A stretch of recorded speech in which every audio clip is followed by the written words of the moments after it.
काल आमच्या किटी पार्टीमध्ये मैत्रिणी विचारत होत्या, फर्निचरसाठी तुझा चॉईस समर्थ फर्निचरच का? कारण समर्थ फर्निचर मधील 70% फर्निचर हे त्यांच्याच वर्कशॉपमध्ये बनवलं जातं आणि म्हणूनच समर्थ मधील फर्निचर हे मजबूत आणि लॉंग लाईफ आहे आणि किंमत मार्केटपेक्षा reasonable. Samarth furniture and mall, Gulewadi, Sangamner, Kolhar Ghoti highway, Sugaon Budruk, taluka Akole, जिल्हा अहमदनगर. अनेक असे निर्णय आहेत महाराष्ट्रामध्ये झालेले की ज्याच्यावरती विश्वास निवडून आलेल्यांचा विश्वास नाहीये, पडलेल्यांचा काय घेऊन बसलो आपण. रोज रात्री बायकोला सांगता चिमटा काढ.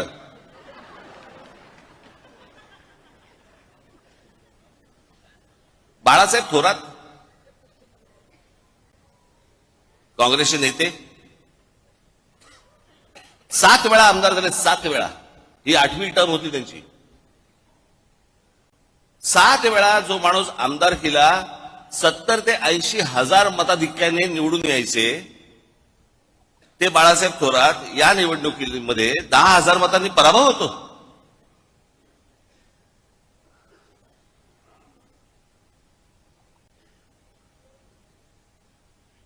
उद्या अनेक लोक बोलतील की राज ठाकरेंचा पराभव झाला म्हणून त्याच्यामुळे ते हे बोलतायत. मी काय बोलतोय, अख्खा महाराष्ट्र बोलतोय.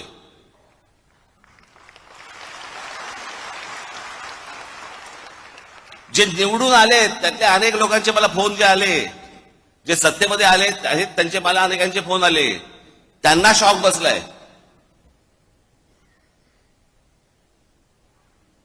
अहो 4-5 जागा येतील. म्हणजे कसं आहे, भारतीय जनता पक्षाला 132 काय जागा मिळाल्या वगैरे वगैरे. चला ठीक आहे.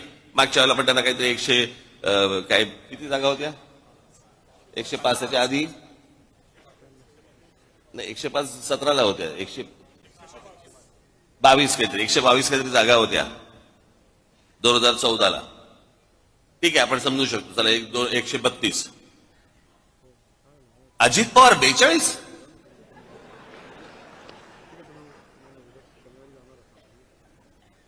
म्हणजे 4-5 जागा येतील की नाही असं सगळ्यांना वाटत असताना अजित पवार 42. कोणाचा तरी विश्वास बसेल का याच्यावरती? आणि जे इतकी वर्ष या महाराष्ट्रामध्ये राजकारण करत आले, ज्यांच्या जीवावरती हे अजित पवार, भुजबळ सगळेजण मोठे झाले, त्या शरद पवारांना 10 जागा मिळतात. हे न समजण्याच्या पलीकडची गोष्ट आहे, न समजण्याच्या पलीकडची. गेल्या 4 महिन्यापूर्वी लोकसभा झाली. त्या लोकसभेला सर्वात जास्ती ज्यांचे कोणाचे खासदार निवडून आले असतील तर ते काँग्रेसचे निवडून आले.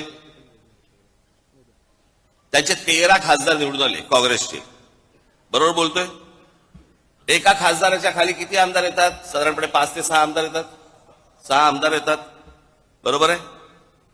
सर्वसाधारणपणे किती आमदार यायला पाहिजे होते काँग्रेसचे? सगळे 6च्या 6 नाही पकडलं, पण एखाद्या मतदारसंघामध्ये 6च्या ऐवजी समजा 4 आलेत, 3 आलेत, काहीतरी त्यांचे 15 आमदार येतात.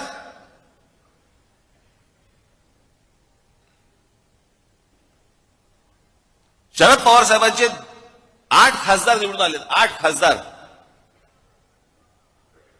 त्यांचे 10 आमदार येतात. आणि लोकसभेला ज्या अजित पवारांचा 1 खासदार निवडून आलाय तिथे 42 आमदार येतात. 4 महिन्यात फरक पडला लोकांच्या मनात. काय झालं, कशामुळे झालं, हा संशोधनाचाच विषय. मी तुम्हाला आज काय सांगायला आलोय, या मतदानावरती जाऊ नका. लोकांनी आपल्याला मतदान केलेलं आहे, फक्त ते आपल्यापर्यंत आलेलं नाहीये.